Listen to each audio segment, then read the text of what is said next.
Well, we're going to talk about dual battery and dual alternator setups today. Now, we're going to talk about batteries first because that is a major point of contention.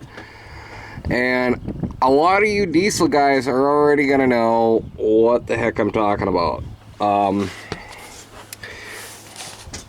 For starters, if you're going to run a dual battery setup in the 12 volt configuration,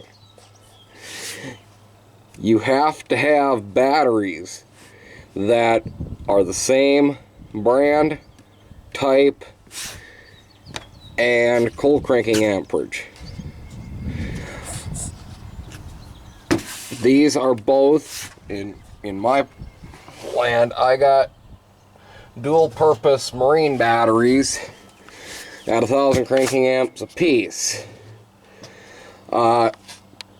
Another thing about them, you gotta get them relatively the same date.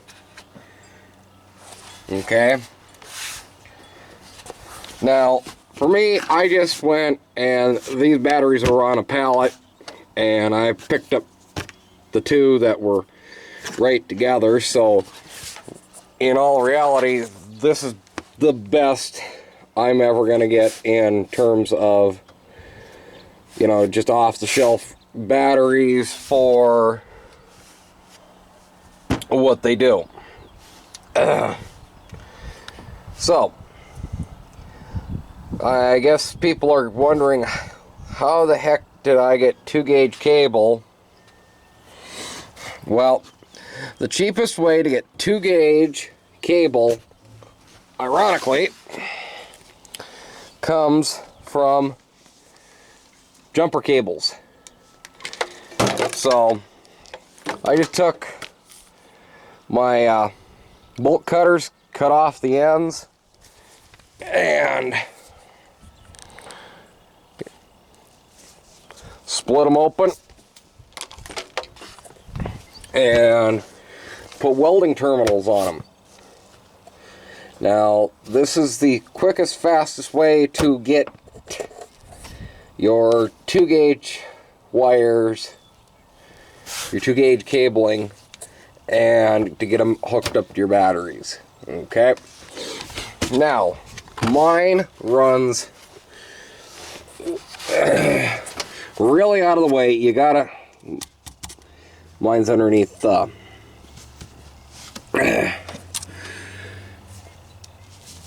trickle charger, but mine runs underneath and around and up and through this way.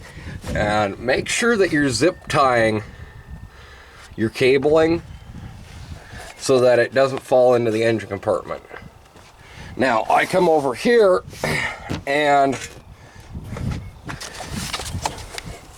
the way I did it, because marine batteries usually will have dual terminals. They'll have your standard post, and then they'll have a screw type terminal.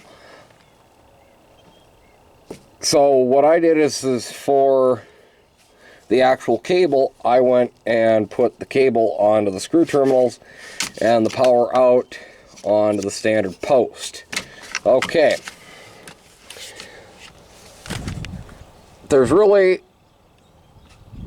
only one way to get two batteries to run as 12 volts if they're both 12 volt batteries. Okay.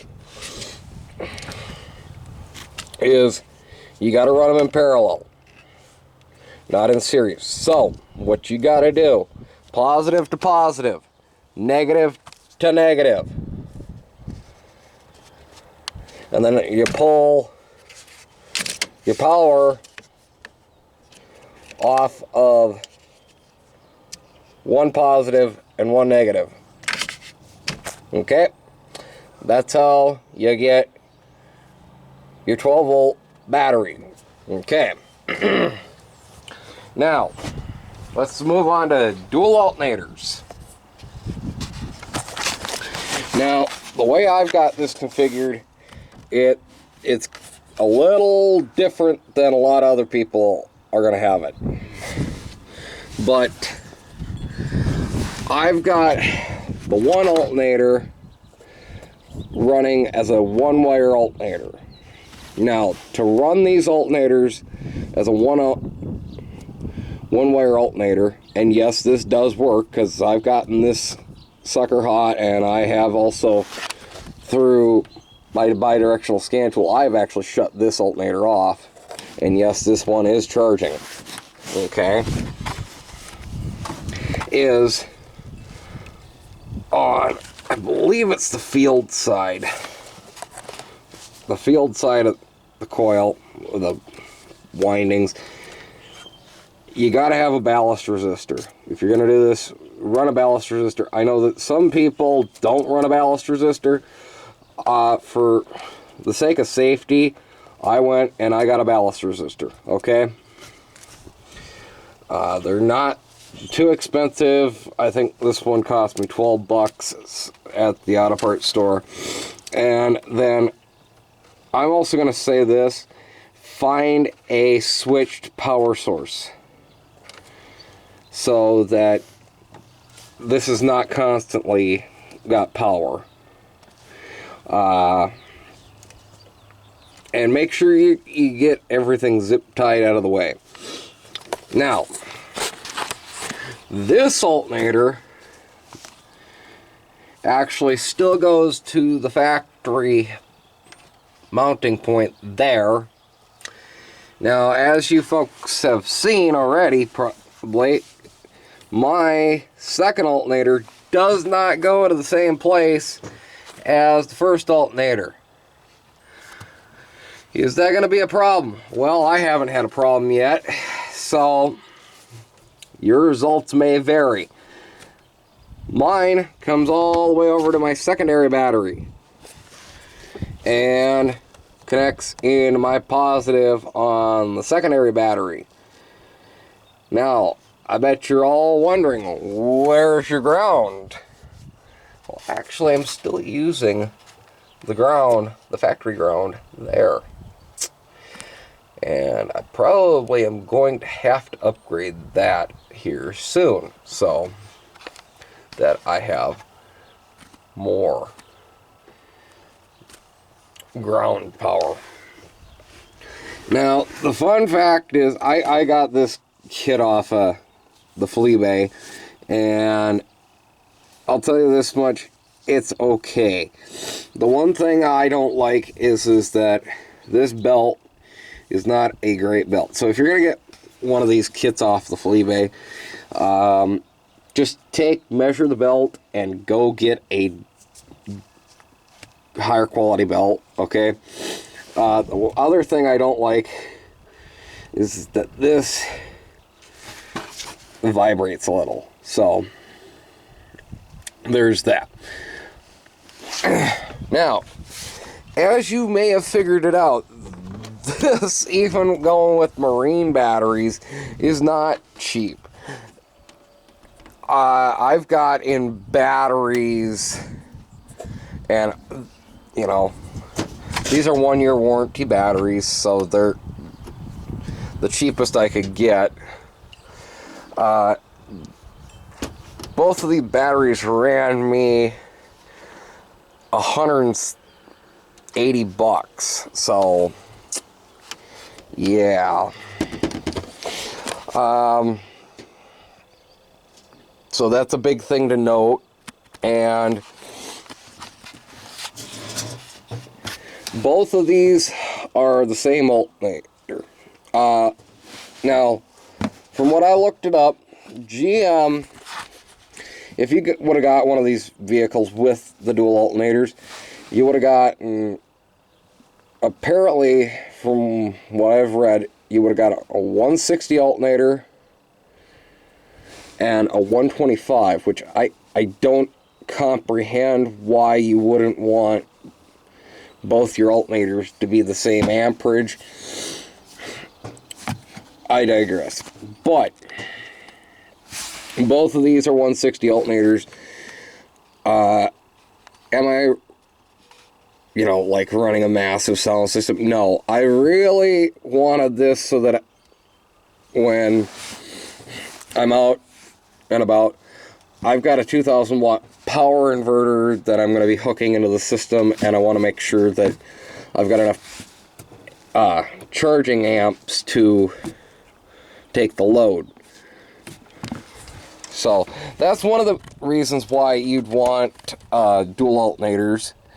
One of the other reasons why I kind of wanted dual alternators is I wanted to make sure that I actually was not burying this one with too much load, especially with a dual battery setup,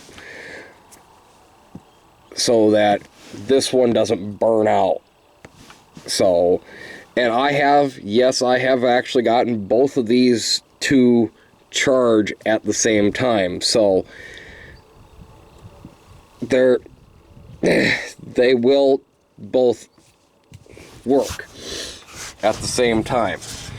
It's really nice because you're still getting that 13.7 on the voltage, which is actually a lot more constant. That's another nice thing about running dual alternators, is that you have a lot more constant power. You're not really, especially when my fans come on, I don't see the drag on the electrical system as much as I did with just a single alternator. So, and I mean, don't get me wrong, a single alternator is great, especially if you got a big one, but having dual is better. Two is better. Okay, folks. So, if you're deciding to do this, proceed with caution, and know that, yes, there are ways to do it. Especially on the GM stuff, where there's practically performance parts galore. So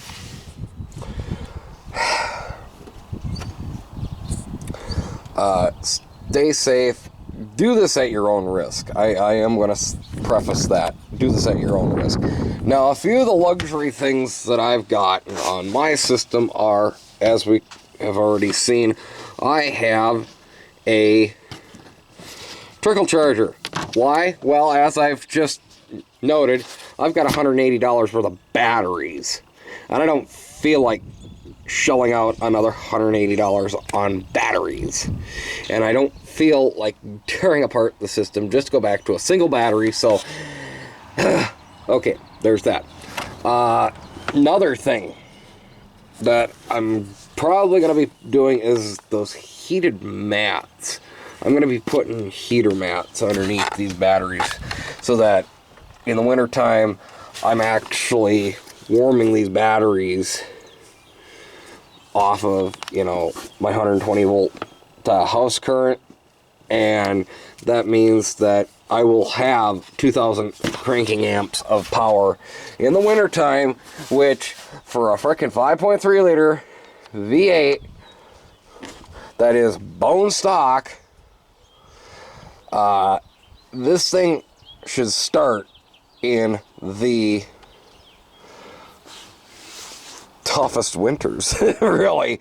So, thanks for watching. I hope this gives you ideas. If you got any comments that you